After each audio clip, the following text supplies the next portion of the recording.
बहुत धन्यवाद। और जो रिटायर्ड कर्मचारी संघ हरियाणा की तरफ से जो आप लोगों ने बढ़िया प्रोग्राम ऑर्गेनाइज किया है उसके लिए धन्यवाद। मैं छोटा सा अपना परिचय बता देता हूँ। मेरा नाम जसवंत है। मेरे पिताजी सुजीत सिंह ये हिंदी के अध्यापक हैं। मैंने पढ़ाई डॉक्टर MBBS स्कूल पानीपत से करी थी और ग्रेजुएशन में मैथमेटिक्स में दिल्ली यूनिवर्सिटी से पढ़ाई करी।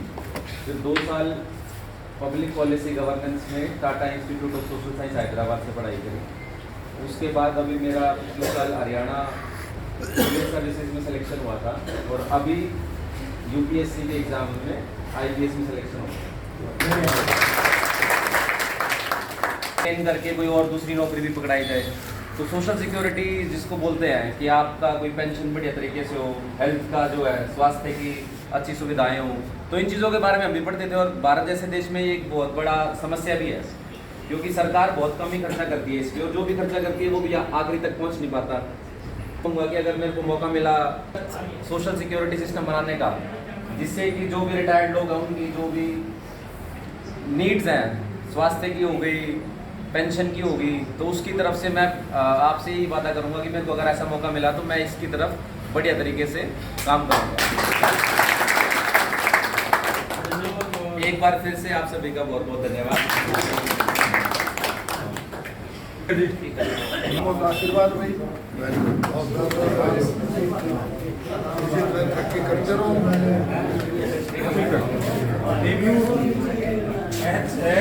मौका पर सरकार में ठीक है तो सरकार के खिलाफ तो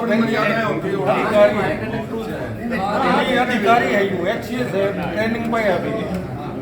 तो फिर बच्चे कोई बात नहीं बेटा, बात है जो बढ़िया जायज है। हम लोकतांत्रिक देश में अपनी सुविधा खातर अधिकार खातर मांग ठानी ये वेलफेयर स्टेट है, किसी का माँ बाप का नहीं है, सबका है। ठीक है, बहुत बहुत धन्यवाद।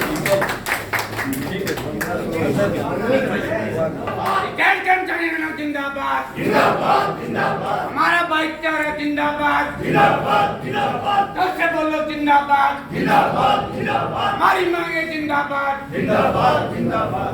साथियों, मैं वो बात ठीक थी कि वो मेरे को इस बात का भी अच्छे से पता है मुझे, लेकिन मेरे दिमाग से निकल गई थी बात। वो ट्रेनिंग है अच्छे से और अच्छी बात है, उन्होंने मौके बता दिया वो बात है। तो साथियों, अब मैं रिटायर्ड कर्मचारी संघ का जिला प्रधान होने के नाते जो हमारे बीच में कुछ, मैं काटान जी को अपने रिटायर्ड कर्मचारी संघ की जो 5 मांगे हैं उनके बारे में अवगत कराना जो हमारा फर्ज है। अगर यहाँ कैंडिडेट आता तो हम उसको भी हम अपना मांग पत्र अपनी मांगने के बारे में।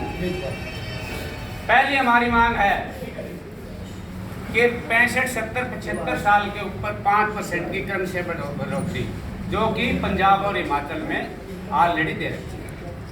दूसरी हमारी मांग है साथियों, सुनो भाई, जो हमारा पैसा कटता है वो 15 साल में काटे जाते हैं, जबकि गुजरात हाईकोर्ट का फैसला और हरियाणा हाईकोर्ट का फैसला है कि ये 10 साल 8 महीने में पूरी हो जाते हैं। हमारी मांग है कि इसको कॉम्यूटेशन को 12 साल में बंद किया जाए।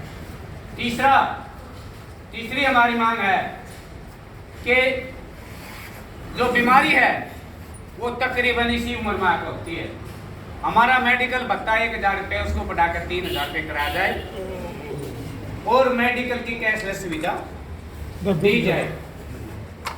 इस सरकार ने कैशलेस के बारे में एक मिनट और बोलूँगा आपको, सोच से छोड़ रहे हैं 2-3 साल से, लेकिन अभी तक उसको लागू नहीं किया।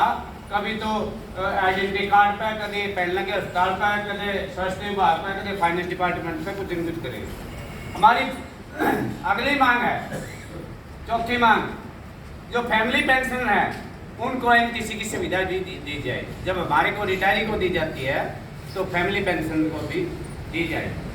और 5वीं एक महत्वपूर्ण मांग है, पुरानी पेंशन को बहाल किया जाए। जो आपकी सरकार ने हिमाचल और राजस्थान में आने के बाद लागू करी थी, राजस्थान में तो बंद ही कर दी। इस देश में जो प्रधानमंत्री कहता है एक देश एक कानून, अगर इनकी दोबारा सरकार आ गई यहाँ पानी में एक बात और कह देना चाहता हूँ कैदन साहब को, आपके नेताओं के खासकर आपका हुड्डा साहब तक तो डायरेक्टली है। कांग्रेस के मैनिफेस्टो में पुरानी पेंशन का नाम नहीं है सर। हमारा अनुरोध है कि अपने हुड्डे साहब को इस बात को हरियाणा में तो कम से कम ये लागू करवाने की कोशिश नहीं है उसमें अपनी पुरानी पेंशन